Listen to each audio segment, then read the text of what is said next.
Hello everyone, कैसे हैं आप सब लोग। So welcome again to nursing entrance 24/7। I am Mahak Shokeen, your physics educator. और बच्चों, आज की इस वीडियो में हम डिस्कस करने वाले हैं आपके upcoming state nursing entrance examination के बारे में।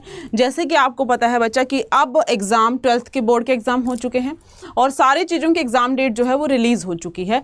अगर हम बात करते हैं, आपके पास नीट की आपकी एग्ज़ाम डेट आ चुकी है जो कि अब मई की शुरुआत में ही है। अगर हम बात करते हैं आपके पास यूपीसी नेट की, उसकी भी आपकी एग्ज़ाम डेट जो है आउट हो चुकी है। MPPNST की आउट हो चुकी है। एम्स नर्सिंग की आउट हो चुकी है। तो हर एक एग्ज़ाम की आपकी जो डेट है वो आउट हो चुकी है। बस एक रहस्य सा बना हुआ है किनके मन में, बिहार के जो बच्चे हैं उनके मन में। जो भी बच्चा बिहार से बिलोंग करता है और वो BSc नर्सिंग एंट्रेंस का एग्जामिनेशन देने वाला है, वो अभी ये सोच रहा है कि मैम हमारे फॉर्म कब रिलीज़ होंगे या हमारी एग्ज़ाम डेट कब आएगी। तो बच्चों, आज इस वीडियो में हम इन्हीं सब चीज़ों के बारे में डिस्कस करने वाले हैं। तो आइए ज़रा देखिएगा एक बार।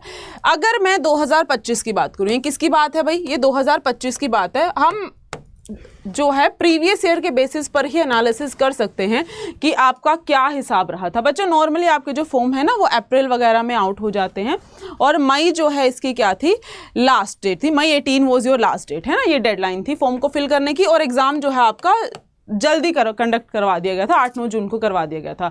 मतलब कहने का ये है कि अगर आप पिछले साल का एनालिसिस ले करके चलते हैं, भले से जैसे यूपीसी नेट वाले बच्चों की एग्जाम डेट भी आ गई है, उनके फॉर्म्स भी आ गए हैं, उनको थोड़ा सा ज़्यादा मार्जिन दिया गया है टू फिल द फॉर्म।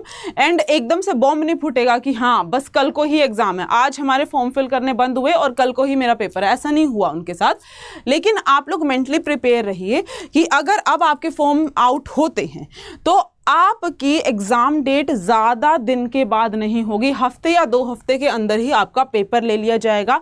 तो अब आपके लिए इम्पोर्टेंट चीज़ ये है कि आप अभी से अपने पेपर के लिए प्रिपेयर करना शुरू कर दें। अगर आप एग्ज़ाम के लिए अभी से प्रिपरेशन रखेंगे, अच्छी प्रिपरेशन रखेंगे, तो फिर पेपर कभी भी हो हमें उस चीज़ की टेंशन ही नहीं रहेगी।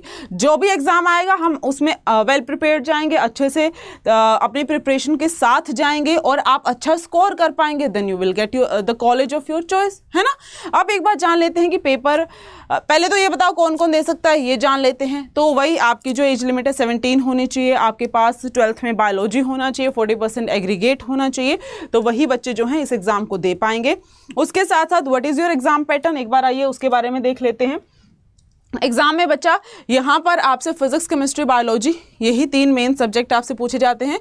आपका जो 11th और 12th का कोर होता है वही होता है। सिलेबस की अगर हम बात करेंगे, कंप्लीटली आपके पास 11th एंड 12th बेस्ड रहेगा, ठीक है। उसके अलावा आपके पेपर में थोड़ा सा पैटर्न में चेंज है कंपेरेटिवली तो अदर एग्जामिनेशन। 100 सवाल आएंगे हर सब्जेक्ट के और हर सवाल आपके पास कितने का है बच्चा, 4 मार्क का रहने वाला है। तो आपके पास फिजिक्स 400 नंबर की आएगी, केमिस्ट्री 400 की आएगी, बायोलॉजी 400 नंबर की आएगी। और साथ ही साथ इसमें क्या होता है, अब इसमें क्या है, अगर आप स्कोर करके आते हैं तो बढ़िया, अच्छी बात है। MCQ बेस्ड आपका पेपर रहेगा। साथ ही साथ इसमें रहेगा जी नेगेटिव मार्किंग। और कितनी नेगेटिव मार्किंग रहती है, अगर आपका क्वेश्चन गलत हो जाता है बच्चा तो आपका -1 जो है वो डिडक्ट कर लिया जाएगा। तो आपको यहाँ पे प्रिसिशन थोड़ा अच्छा रखना पड़ेगा, आपकी जो एक्यूरेसी है वो थोड़ी सी बेहतरीन होनी चाहिए, तभी जा करके आप एग्जाम में अच्छा स्कोर कर पाएंगे, ठीक है जी। तो जो भी बच्चा अभी तक ये सोच रहा था कि मैम हमारा कब रिलीज होगा जी फॉर्म, या हमारी एग्जाम डेट कब आएगी, तो उनको बता देती हूँ बच्चा, आपका भी इसी टाइम पीरियड के अंदर, इसी फेज के अंदर ही पेपर होगा। तो आप लोग ज़्यादा फॉर्म के बारे में ना सोचें, आप लोग सिर्फ और सिर्फ अपने इस सिलेबस पर ध्यान दें, अपनी अच्छे से MCQ प्रैक्टिस करें। रोज़ की रोज़ यूट्यूब पर आपकी क्लासेस चलती हैं, उन क्लासेस को डेडिकेटेडली लीजिए, उन क्वेश्चंस को प्रैक्टिस कीजिए। और अगर आप में से कोई ऐसा स्टूडेंट है जिसको ऐसा लगता है कि मैम मुझे भी बिहार नर्सिंग एंट्रेंस की तैयारी करनी है, तो उसके लिए नर्सिंग अड्डा आपको ऑफर करता है Pratigya batch. How to enrol in the batches, कैसे एनरोल करेंगे बच्चा बैच के अंदर। बैच में एनरोल करने के लिए आपको क्या करना है, अड्डा 24/7 सर्च करना है, पहले लिंक पर जाना है, फिर उसके बाद आप ऑल कोर्सेज पर जाइएगा, ऑल कोर्सेज से आपको नर्सिंग पर जाना है, नर्सिंग से आप यूपीसी नेट पर चलिएगा। ये रहे बच्चा आपके पास बैचेस। तो अगर आप बिहार नर्सिंग एंट्रेंस की तैयारी कर रहे हैं तो आप एनरोल कर सकते हैं इस प्रतिज्ञा बैच के अंदर। बैच पर क्लिक कीजिएगा, इस तरीके से आपके पास बैच ओपन अप होकर आ जाएगा। बाय नाउ पर क्लिक कीजिए।